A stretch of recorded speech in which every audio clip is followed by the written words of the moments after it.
Hello, আসসালামু আলাইকুম everyone. শুরু করতে যাচ্ছি সে আমার বন্দিনী। লিখেছেন তাসনিয়া হোসেন। ভীরের গলা থেকে কোনো আওয়াজ বের হয় না, এক ফোঁটাও শব্দ নয়। পরের মুহূর্তে ভীর দক্ষ হাতে ছুরিটা সোজা ওই লোকটার গলায় ঠকিয়ে দেয়। লোকটা লুটিয়ে পড়ে মাটিতে, চোখ দুটো বিস্ফারিত, হাত পা ছটফট করছে। কয়েক সেকেন্ড তারপর নিথর হয়ে যায়। নিঃশব্দ রাতটায় রক্তেরও গন্ধ ছড়িয়ে পড়ে। ভীরের মুখে কোনো পরিবর্তন নেই, না রাগ না ভয়, শুধু ঠান্ডা নিয়ন্ত্রণ। তখনই নিকো দৌড়ে আসে ভীরের কাছে, বুক চিতিয়ে ভীরের সামনে দাঁড়ায়, চারপাশের চোখ বুলিয়ে নেয় কেউ আছে কি না। ফোনের ওপাশে ঈশার কণ্ঠ থামে না, সে অনবরত কথা বলে যাচ্ছে। নিকোকে দেখে ভীর একটু শান্ত হয়। সে জানে এদিকটা নিকো সামলে নেবে।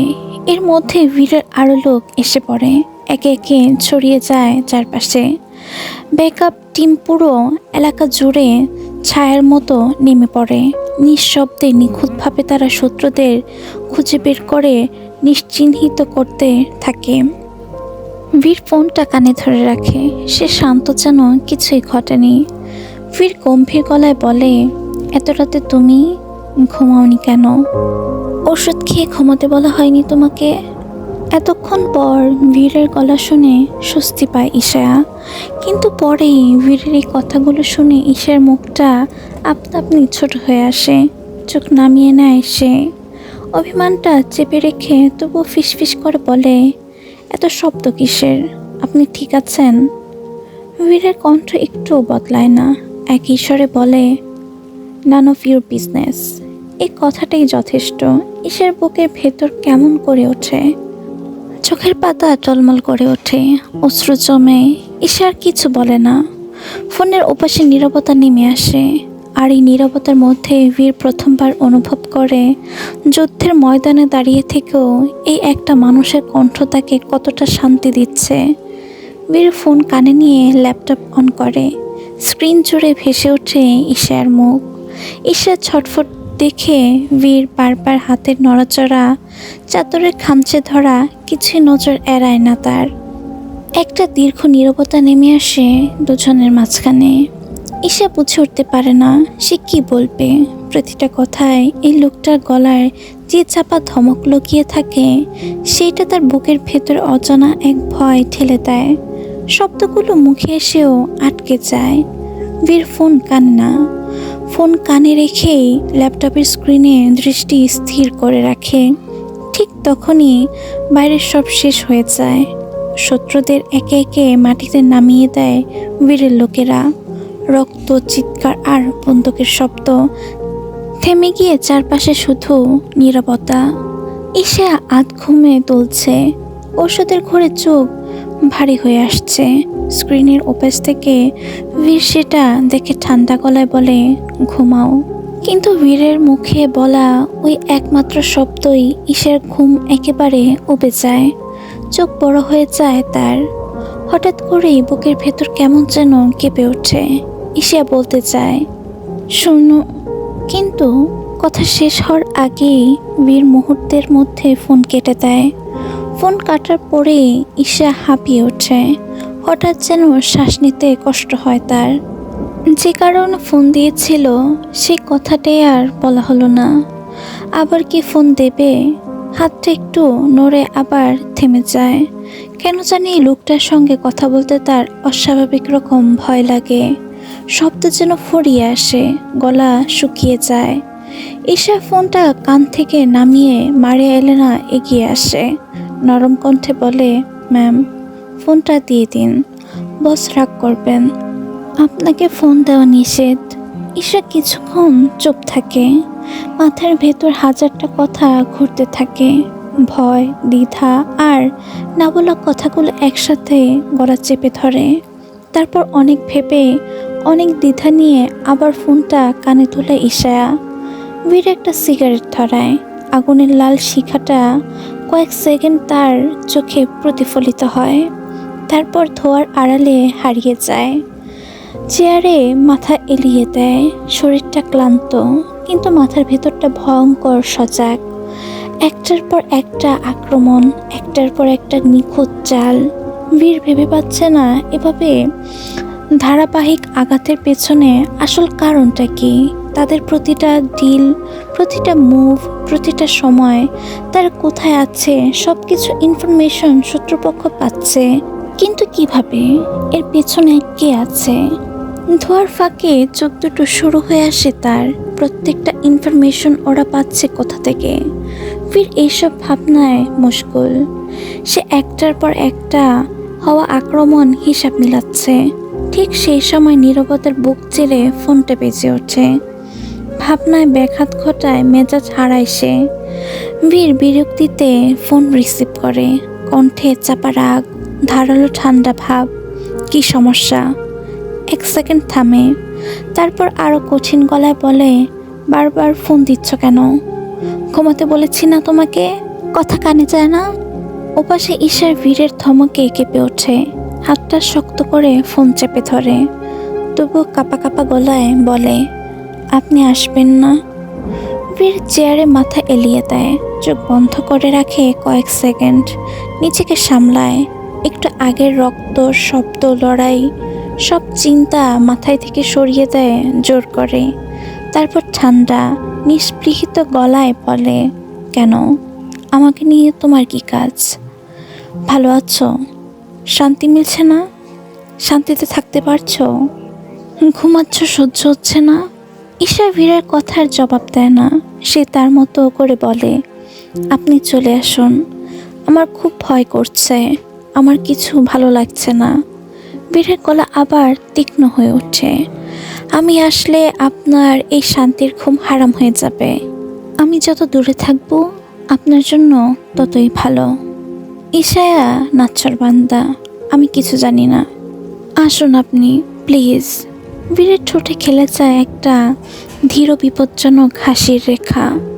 একটু আগের সব চিন্তা মুহূর্তেই মিলিয়ে যায় তার মাথা থেকে। এই মেয়েটা বুঝছেই না কার কাছ থেকে কি চাইছে। বুঝছেন কিন্তু ম্যাডাম, পরে আমি কোনো এক্সকিউজ মানব না। ঈশার গাল লাল হয়ে আসে, লজ্জা, ভয় আর অদ্ভুত এক নির্ভরতা মিশে যায় সেখানে। ঈশা নরম গলায় বলে, তবুও আসেন, এইটুকুই যথেষ্ট। বীরের ঠোঁটে ফুটে ওঠে বিজয়ের হাসি। এটাই সে চেয়েছিল। ঈশা যেন নিজে থেকে তার কাছে আসে, তার কাছে নিজের আশ্রয় খোঁজে। সে তার কাজে সফল। ঈশা এখন পুরোপুরি তার হাতের মুঠোয়। ঘুমাও, চুপচাপ শুয়ে পড়ো, এই বলে বীর ফোন কেটে দেয়। ঈশা আর সাহস হয় না আবার ফোন দেওয়ার। তবুও বুকের ভেতর কোথাও একটা অদ্ভুত বিশ্বাস জন্ম নেয়। বীর তার কথা শুনবে, সে আসবে। আর অন্ধকারের ভেতর বীর ধোয়ার দিকে তাকিয়ে থাকে। হাসিটা ধীরে ধীরে গাঢ় হয়। এরূপ ঈশা আর কিছু বলে না। ফোনটা ধীরে কান থেকে নামিয়ে নেয়। মারিয়া এলেনাকে দিয়ে দেয় ফোন। ঈশা আর কোনো প্রশ্ন না করে, কোনো ভাবনা না টেনে চুপচাপ ঘুমিয়ে পড়ে। ঘুমের ভেতরও তার বুকের গভীরে কোথাও একটা আশ্বাস জেগে থাকে, বীর আসবে। বাংলাদেশ, গভীর রাত। ঢাকা তখন গভীর ঘুমে। নিয়ন লাইটে ভেজা রাস্তা, দূরে দূরে চলমান গাড়ির হেডলাইট অন্ধকার কাটা কাটা দাগের মতো। ফ্লাইওয়ের নিচে বাতাস ভারী। শহরের কোলাহল ক্লান্ত হয়ে ধীরে ধীরে স্তব্ধ। কোথাও কোনো চায়ের দোকান এখনো চলছে, কোথাও আবার রাত জাগা শহরের শেষ নিঃশ্বাসটা ভেসে আসে। এই শহর জানে কিভাবে কান্না লুকিয়ে রাখতে হয়। মধ্যরাতে ফিরেছে আদ্রিয়ান। অফিস থেকে সাফার কাছে গিয়েছিল সে। অবশ্য এটা নতুন কিছু না, প্রতিদিন যায় সে। তার ধারণা সে একদিনও না গেলে সাফা রাগ করবে। সাফা খুব ভয় পায় একা থাকতে, কিন্তু সে নিজেই সবাইকে ছেড়ে চলে গেছে। কেউ তো আর যায় না তার কাছে, তাই আদ্রিয়ান যায়, প্রতিদিন যায়। 24 ঘন্টার মাঝে এই 2-3 ঘন্টা সে সবসময় তার জানের জন্য তুলে রাখে। 24 ঘন্টার মাঝে এই 2-3 ঘন্টা সে সবসময় তার জানের জন্য তুলে রাখে, তার প্রিয়তমাকে একটু সময় দিতে। এই সময়টা তার জন্যই বরাদ্দ। হ্যাঁ, সে ফুল নিয়ে যেতে ভুলে না কখনো। কিভাবে ভুলবে? তাহলে যে ঘুমের মাঝে তার রাগিনী পাখি এসে তাকে শাসাবে, মুখ ফুলিয়ে অভিমান গলায় বলবে, ফুল আনলি না কেন? তুমি আমাকে ভুলে যাচ্ছ আদ্র। না, ভুলিনি আদ্র। আদ্র তার সাফাকে ভুলবে না, কোনো দিনও না। যতদিন সে এই পৃথিবীতে বেঁচে আছে, যতদিন তার নিঃশ্বাস চলছে এই পৃথিবীর বুকে, ততদিন তার বুকের ভেতরে বেঁচে থাকবে সাফা। এটা তার প্রতিদিনের কাজ, একটা নীরব প্রতিজ্ঞা। বাড়ি ফিরে আদ্রিয়ান লম্বা একটা শাওয়ার নেয়। গরম পানির নিচে দাঁড়িয়ে সে চোখ বন্ধ করে থাকে কিছুক্ষণ। কালো রঙের ট্রাউজার পরে বেরিয়ে আসে উন্মুক্ত শরীরে। তারপর খালি পেটেই একটা ঘুমের ওষুধ খেয়ে শুয়ে পড়ে। কিন্তু কয়েক ঘন্টা পরেই তার ঘুম হালকা হয়ে আসে। পায়ের কাছে অনবরত কারোর কান্নার শব্দ, এক চাপা ভাঙা কান্না, যেন ঘুম আর জাগরণের মাঝখানে বারবার তাকে টেনে তোলে। আদ্রিয়ান ঘুমের ঘোরে উঠে বসে, সাইড থেকে লাইট অন করে। রুমের হালকা আলোয় ভেসে ওঠে রাহির কান্নামাখা মুখ, চোখ লাল, মুখ ভেজা, নিঃশ্বাস ভাঙা। আদ্রিয়ানের দিকে অসহায় দৃষ্টিতে তাকিয়ে আছে সে। রাতের নিস্তব্ধতার ভেতরে একটা ঘরের মধ্যে জমে ওঠে এমন এক শূন্যতা, যার কোনো শব্দ নেই কিন্তু ওজন আছে। রাহির কান্নাটা শুরুতে ছিল নিঃশব্দ, কিন্তু সেই নীরবতাও বেশিক্ষণ টিকল না। আদ্রিয়ান তাকে দেখে থমকে যায়, চোখে মুখে বিরক্তি নয়, বরং অস্বস্তি। কি হয়েছে তোর? এভাবে কাঁদছিস কেন?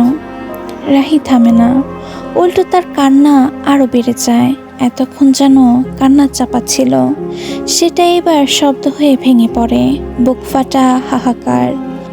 হঠাৎ করেই সে উঠে আসে, আদ্রিয়ানের পা জড়িয়ে ধরে।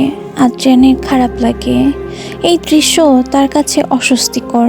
রাহির কান্নার কারণ সে বুঝে উঠতে পারছে না। সে ঝুঁকে রাহির বাহু ধরে তাকে সরিয়ে দেয়, তারপর উঠে গিয়ে রুমের সব আলো একসাথে জ্বালিয়ে দেয়।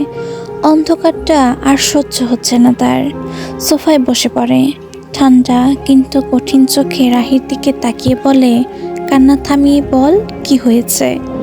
রাহি নিজেকে সামলায়, কান্না গিলে নেয়, ভাঙা কণ্ঠে বলে, আমাকে বিয়ে করবে আদ্র ভাইয়া? এক মুহূর্তের জন্য আদ্রিয়ান চুপ করে যায়, তারপর হাত দিয়ে মাথার এক পাশ চেপে ধরে। গলা শক্ত হয়ে আসে তার। আদ্রিয়ান, আদ্র বলবি না আমাকে? এক কথা তোকে কতবার বলতে হবে? রাহি নিজের কান্না গিলে নেয়, আবার আদ্রিয়ানের পায়ের কাছে গিয়ে বসে পড়ে। কাতর কণ্ঠে বলে, আমাকে বিয়ে করবে আদ্রিয়ান ভাই? প্লিজ, দয়া করো আমাকে। তারপর এক নিঃশ্বাসে সব বেরিয়ে আসে। মা আমার বিয়ের জন্য অনেক দিন ধরে খুব চাপ দিচ্ছে। আমি কাউকে জানাইনি, কিন্তু এখন তারা একটা ছেলের সাথে আমার বিয়ে ঠিক করেছে। আমি বিয়ে করব না, তুমি প্লিজ কিছু করো। আদ্রিয়ান ঠান্ডা গলায় বলে, করে নে বিয়ে, ভালো হবে, ছেলে ভালো।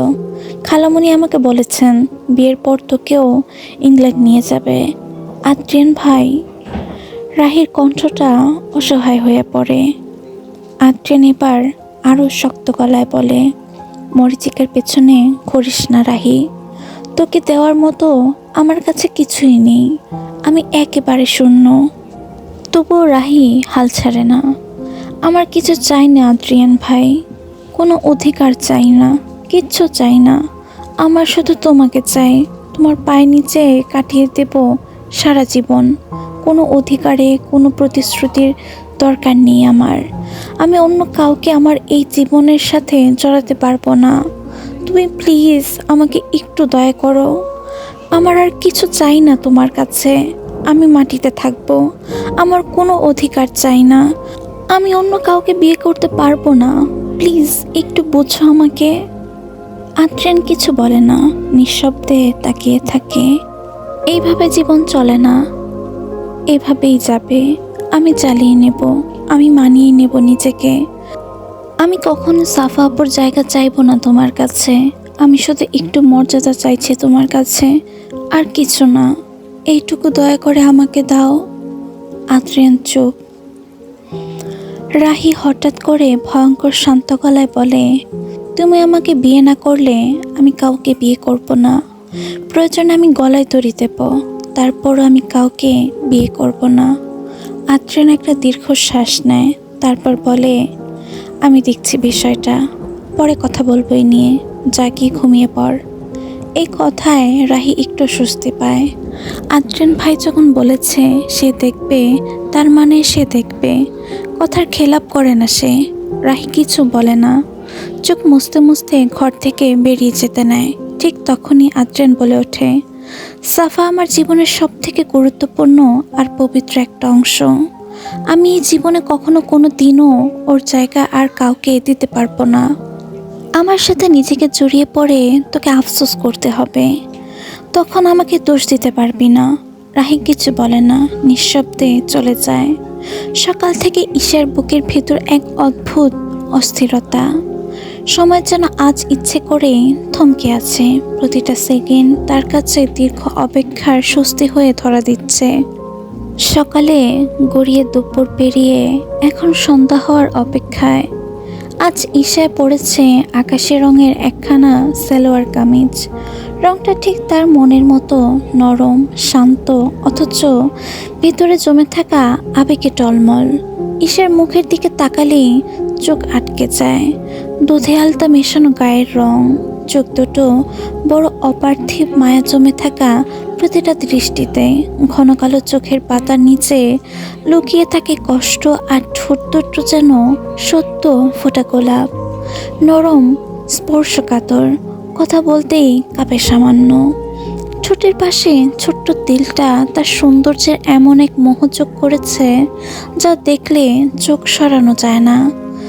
রানিয়া খুব যত্ন করে তার লম্বা ঘন কালো চুল বেঁধে দিচ্ছে। চুলগুলো এখন হাঁটু ছড়িয়ে আরও নিচে নেমে গেছে। একটা কালো রেশমি নদীর মতো তার পিঠ বেয়ে নেমেছে। ঈশা আয়নার দিকে তাকিয়ে হালকা বিরক্তি নিয়ে বলে ওঠে, এই চুলগুলোর জন্য আমি খুব বিরক্ত। চুল কাটতে চাই আমি। রানিয়া কথাটা শুনে যেন আঁতকে ওঠে। ভয় মিশ্রিত গলায় তড়িঘড়ি করে বলে, কি বলছেন ম্যাম? বস শুনলে রক্ষে নেই। আপনার চুল বসের ভীষণ পছন্দের। বস নিজে বলেছেন আপনার চুলের আলাদা করে যত্ন নিতে। আগে তো আপনার চুল এত লম্বা ছিল না। একটু থেমে আবার বলে, বস পৃথিবীর কোনো কিছুই বাকি রাখেনি আপনার জন্য। সব থেকে ভালো, সব থেকে এক্সপেন্সিভ সব কিছু এনেছে। বস আপনার চুল ভীষণ ভালোবাসেন ম্যাম। আপনি চুল কাটলে বসের আমাদের গলা কাটতে সেকেন্ড লাগবে না। রানির শেষ কথাটা শুনে ঈশা চুপ করে যায়। ভয়ের বদলে তার বুকের ভেতর অদ্ভুত এক উষ্ণতা ছড়িয়ে পড়ে। মনের ভেতর অজান্তেই আনন্দের ঢেউ ওঠে। এই মানুষটা তার ছোট থেকে ছোট জিনিস পর্যন্ত খেয়াল রাখে। এতটা নজর, এতটা যত্ন। ঈশার চোখ ভিজে ওঠে অজান্তেই। নিচু স্বরে বলে, উনি আমার সব কিছুর খেয়াল রাখেন? রানিয়া হেসে বলে, তা আবার বলতে ম্যাম, এই যে দেখুন না, প্যালেসের দুইজন ডাক্তার বসিয়ে রেখেছেন। আপনার ছোট থেকে ছোট সব কিছুই বসের নজরে থাকে। কথাগুলো শুনে ঈশার মন ভরে যায়। তার যে আর কেউ নেই, এই কষ্টটা সে ভুলে যেতে শুরু করে। এই একজন মানুষের এত যত্ন, এত ভালোবাসার আড়ালে তার নিঃসঙ্গতা ধীরে ধীরে ঢাকা পড়ে যাচ্ছে। এখন তার মস্তিষ্ক জুড়ে শুধু একজনের অস্তিত্ব, আর সে অধীর আগ্রহে তার অপেক্ষায়। কিন্তু অপেক্ষার মাঝে মনটা আবার ভারী হয়ে ওঠে। কেন আসছে না উনি? ফোন দিতে ভয় পায় ঈশা। ওই মানুষটার কণ্ঠে যেভাবে কঠোরতা মিশে থাকে, তাতে তার আত্মা পর্যন্ত কেঁপে ওঠে। ঠিক তখনই মারিয়া এলানা আসে, নরম গলায় বলে, ম্যাম, আপনি কিছু খেয়ে নিন। সকাল থেকে আপনি কিছু খাননি। আপনার ওষুধ আছে ম্যাম। বস শুনলে খুব রাগ করবেন। প্লিজ খেয়ে নিন। আপনি এমনিতেই অসুস্থ। ঈশা ধীরে মাথা নাড়ায়, না, আমার এখন কিছুই ভালো লাগছে না। তার চোখ দুটো বাইরে আটকে আছে। উনি আসছেন না কেন? কখন আসবেন? উনি কি খুব দূরে কোথাও গেছেন ব্যবসায়িক কাজে? মারিয়া এলেনা চুপ করে থাকে। সে জানে কিছু প্রশ্নের উত্তর না দেওয়াই নিরাপদ, কিন্তু ঈশা কি থামার মানুষ? সে আবার প্রশ্ন করে, আচ্ছা, উনি কি খেতে পছন্দ করেন? তার কণ্ঠে ছিল কৌতূহলের মিশ্রণ, কিন্তু উত্তর আর শোনা হয় না ঈশার। হঠাৎ করেই বাইরে থেকে ভেসে আসে এক অদ্ভুত গর্জন, আকাশ কাঁপানো শব্দ। প্যালেসের চারপাশে বাতাস ভারী হয়ে ওঠে।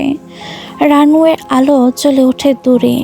আকাশ চিরে নেমে আসে বীরের প্রাইভেট জেট। দানবের মতো সেটা ধীরে ধীরে মাটিতে ছোঁয়ায়। একটার পর একটা কালো এসআইভি ঢুকে পড়ে বিশাল লোহার গেট দিয়ে। হাত ভর্তি অস্ত্র, চোখে নির্মম সতর্কতা। বীরের গার্ডস আর্মি এসে দাঁড়ায় প্যালেসের চারপাশে, যেন পুরো জায়গাটা এক মুহূর্তে যুদ্ধক্ষেত্রে পরিণত হয়। ঈশা আর কিছু বলে না। শব্দটা শুনেই তার বুকের ভেতর কেমন করে ওঠে। সে আচমকা ঘুরে দাঁড়িয়ে দ্রুত রুম থেকে বেরিয়ে যায়। খালি পায়ে প্রায় দৌড়াতে দৌড়াতে সে নামতে থাকে সিঁড়ি বেয়ে। ঈশার পিছু পিছু বেরিয়ে আসে মারিয়া এলেনা, রানিয়া আর বাকি মহিলা গার্ডরা। ঈশাকে থামাতে তারা বলতে থাকে, ম্যাম, ম্যাম দাঁড়ান। মারিয়া এলেনা পিছন থেকে ডাকতে থাকে, আপনি পড়ে যাবেন। কিন্তু ঈশা শোনে না। তার পা যেন তাকে টেনে নিচে নামিয়ে আনে। সে এসে পৌঁছায় ড্রয়িং রুমের ফ্রন্ট হলে। উঁচু ছাদ, বিশাল ঝাড়বাতি, দেওয়ালে ঝুলছে রক্তাক্ত ইতিহাসের নিঃশব্দ সাক্ষী সব ছবি। সেখানে পৌঁছাতেই ঈশার পা থেমে যায়। সামনের দিকে থেকে হেঁটে আসছে একজন, বীর, রাজবীর। এই লোকটা তার স্বামী, তার একমাত্র আপন মানুষ। ঈশা অবাক চোখে তাকিয়ে থাকে। এই প্রথমবার মুগ্ধতার দৃষ্টিতে তাকায় তার দিকে। কালো শার্ট, কালো প্যান্ট, কালো ওভারকোট। আজ তাকে অন্যরকম লাগছে। দাড়ি কাটা, ঘাড় ছোঁয়া চুলগুলো পরিপাটি করে ছাটা। লোকটা ভয়ঙ্কর সুন্দর, ভয়ঙ্কর রকমের সুন্দর। ঈশা খুঁটিয়ে খুঁটিয়ে তাকে দেখে, কিন্তু কেন যেন ঈশার তাকে বিজনেসম্যান মনে হচ্ছে না। তার চোখে, তার ভঙ্গিতে যেন সে একেবারে গ্যাংস্টার, একজন রাজত্ব করা শিকারী। ঈশাকে নিচে দেখে বীর চোখ দুটো ছোট ছোট করে তাকায়। তার রুম থেকে বের হওয়া নিষেধ। এত গার্ড থাকার পরেও সে নিচে এলো কিভাবে? এই চিন্তাটাই মাথার ভেতর ঘুরছে। পাশে দাঁড়িয়ে থাকা মারিয়া এলেনা, রানিয়া আর বাকি গার্ডরা ভয়ে জমে যায়। বীরকে কি বলবে কিছুই বুঝে উঠতে পারছে না। বীর আবার তাকায় ঈশার দিকে। তার ঠোঁটে হালকা একটা হাসি। সে তার জন্যই দাঁড়িয়েছিল। 1 বছর হতে চলল। সে এই ঠোঁটে হাসি কখনো দেখেনি। সব সময় বিষণ্ণ ঠান্ডা পাথরের মতো ছিল। আজ তার হাসি তার সৌন্দর্যকে বহুগুণ বাড়িয়ে দিয়েছে। ঈশা খুশিতে বীরের দিকে আরো এক ধাপ এগোতে নেয়, কিন্তু সামনে রাখা চেয়ারে পা লেগে যায় তার। সে নিচে ঝুঁকে পড়তেই ঝড়ের গতিতে বীর এসে তাকে পাচা কোলে তুলে নেয়। এক মুহূর্তও দেরি না। ঈশা ভয় পেয়ে তার গলা শক্ত করে জড়িয়ে ধরে। বীর বড় বড় পা ফেলে হাঁটতে থাকে সোজা তার রুমের দিকে। নিকো দূরে দাঁড়িয়ে সবটা দেখে। তার চোখে এক ধরনের চিন্তার ছায়া। আর এক পাশে এলিজা জ্বলতে থাকা চোখে তাকিয়ে দেখে ওদের চলে যাওয়া। এলিজার ভিতরে চলতে থাকে তীব্র ক্রোধের আগুন। ঈশা বীরের বুকে লেপ্টে যায়, মাথা এলিয়ে দেয় তার শক্ত বুকের ওপর। সে শুনতে পায় বীরের হার্টবিট খুব জোরে বিট করছে। ঈশা সেখানে নিজের হাত চেপে ধরে। বীর তাকায় ঈশার দিকে। তার চোখ অস্বাভাবিকভাবে লাল, যেন রক্ত আর আগুন মিশে আছে সেখানে। ঈশা তাকিয়ে থাকে তার ঘোলাটে চোখের দিকে। বীর 2 হাতে ঈশাকে একটু উঁচু করে তার কাঁধে শক্ত করে এক চুমু খায়। ঈশার হাত বীরের গলায় আরো শক্ত হয়ে আসে। চোখ বন্ধ করে নেয় সে, কিন্তু বীরের হাঁটার গতি থামে না। সে তাকে কোলে নিয়ে অদৃশ্য হয়ে যায় করিডোরের গভীরে।